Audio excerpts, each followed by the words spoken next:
Hi, and welcome back for video number 2. I'm going to do my artifact finds here for the American Upper Paleolithic. We're going to go through each one, and I'm going to explain everything to the best of my knowledge. Of my finds over like a 4-year period. Now, during this time period of artifact making, they had a thing like do like a core technology, where they would take like a cobble. I don't have one here, but they take like a cobble and they would break the top section of it off, and then they would smooth it. This would give them an advantage. After they have smooth, it would be like their platform. They could go down each side, and it's like a knife blade technology. They would flake it off different sizes, and they could use that as is, or they could work that into some tool. Now I have some of those cores. I have this core here, and right here you can see what was known as a strike platform.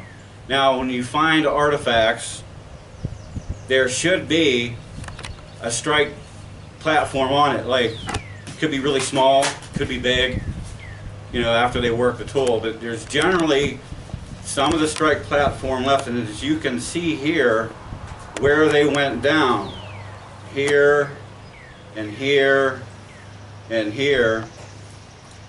This was probably much bigger, and it was probably all the way around, and it split in half probably at some point in time where it just split in half whenever they were making their tools.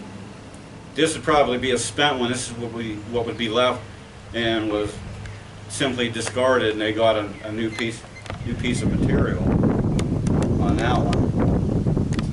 This is a little bit of a different core. This is a smaller one. You got your platform here, and down the sides you got a really good one right here where a flake was taken off, and you can see it right here, and it's just a little one.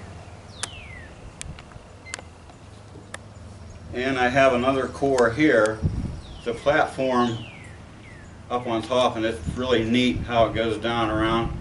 And a little flat right there, and they probably took one off here, and it's really hard to tell because it's so old. But anyway, these are the cores. I have 3. This piece here would be known as a channel flake.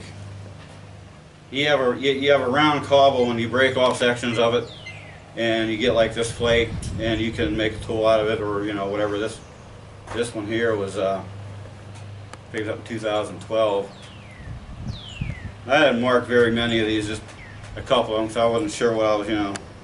Some of these tools, they really are bizarre. You know, like this one here is really hard to tell what this could have been, you know, intended for. But here, on top here, is your strike platform. That's what you want to look for. Right here will be a remnant of that, indicating that it come from a core. And there's this one here. You got this flat on the side, right there, and then a little bit of an angle right here, and straight there. Platforms right here. You probably hold it like that. It might have been used as like, you know, like a fleshing tool maybe. Really is hard to tell so far back. Speaking of bizarre, there's this piece right here. You have your strike platform right there. What this was used for, I have no idea. Maybe it's unfinished. You got a neat little edge here.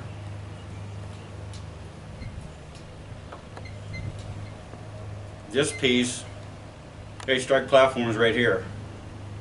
At least what it looks like. It's like a bowl.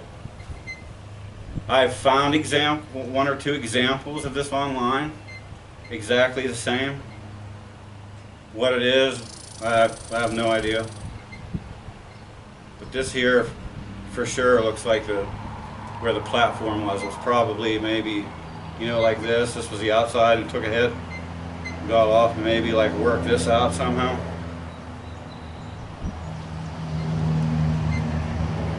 This one here is a microblade. What they would do is, yeah, your platform here was flaked off. What they would do is they would take, say, like a piece of bone, a wood, and they would use this tool, which I'll explain later, and they would cut a groove in the bone or the piece of wood, and they would get a bunch of these, and they would take them in that, put them in that slot in a row, and that would be a blade. The whole thing, after it was assembled, would be a blade.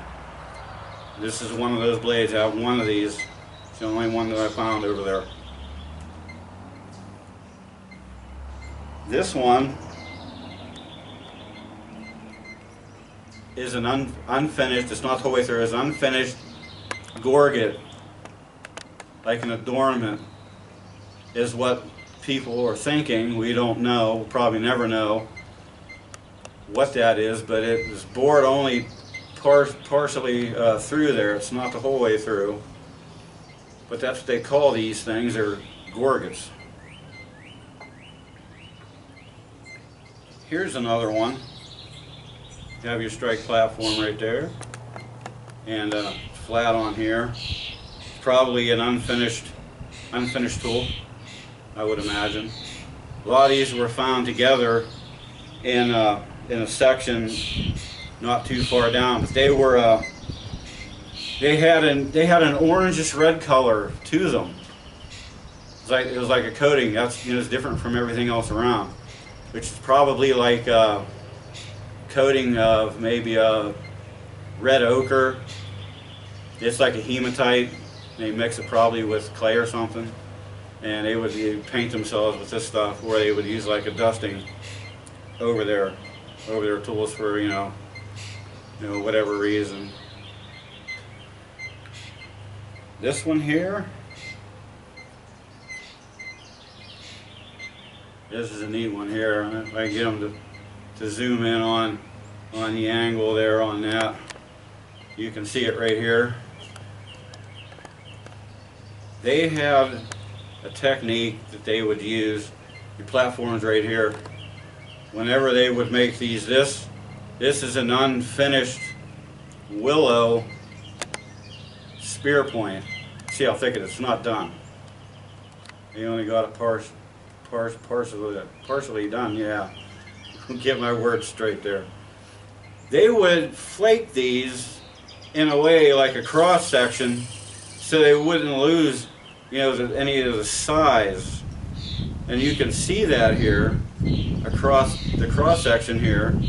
To keep the same size, they would work it down till it would be much thinner than what it is now.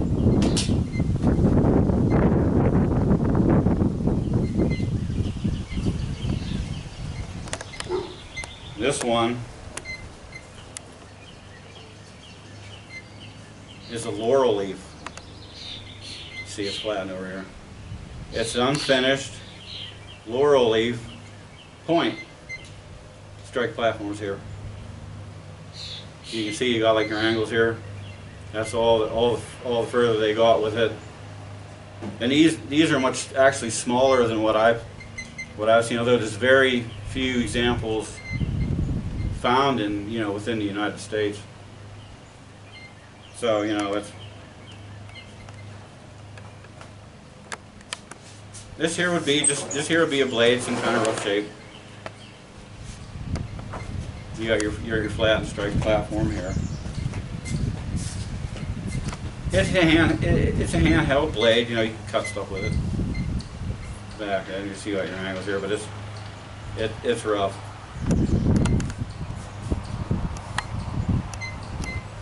This one here that I was showing you earlier is a burn. You use Upper Paleolithic.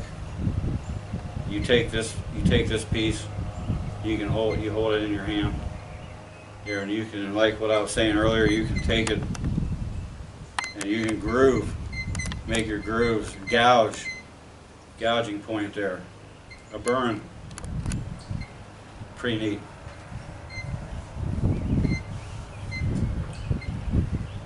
This one here is this is a crescent blade. You're cutting plants and roots, reeds, whatnot. Take it there and you hold it there, and you can go along and do that. Cut stuff. Crescent blade, and a small perforator. Their perforator point right here. Just take that, you put holes in animal hides. You just hold it there like that. Now fire. Now yes, they had, of course, they had fire. They had fire for eons, I would imagine. This is the piece that you would hold in your hand. You have the area right here where the stick would go, and of course you would have another piece down on the ground, and you'd hold the top, and you make the fire. These here, I would imagine they're probably polishing tools. Polish stuff. And this one here, polishing tool. Yeah, you have a point, like one of these, like there, and you put an edge on it. This one here too. This could have been prepared for, they didn't get it done, maybe like a gorget or some type of adornment. Just wasn't done. See, you got some angles in here. This one, of course, here too. Polishing tool, you can see like all the way around, like there's like 4 spots.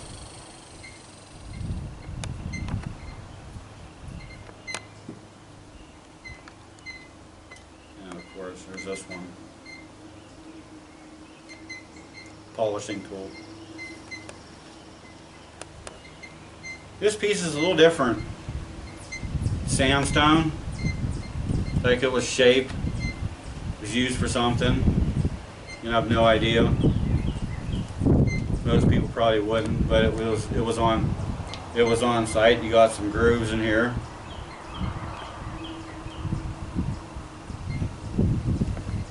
It was there. Well, that's this section of the artifacts that we have. I didn't find too many. I found these, and there's a few more we'll do in the next video for the art. There's bone, and I bring out those stick figures. There's stone with some stick figures on there, stick figure art. We'll do that next. And thank you for joining us here on this episode, and we'll see you for video number 3.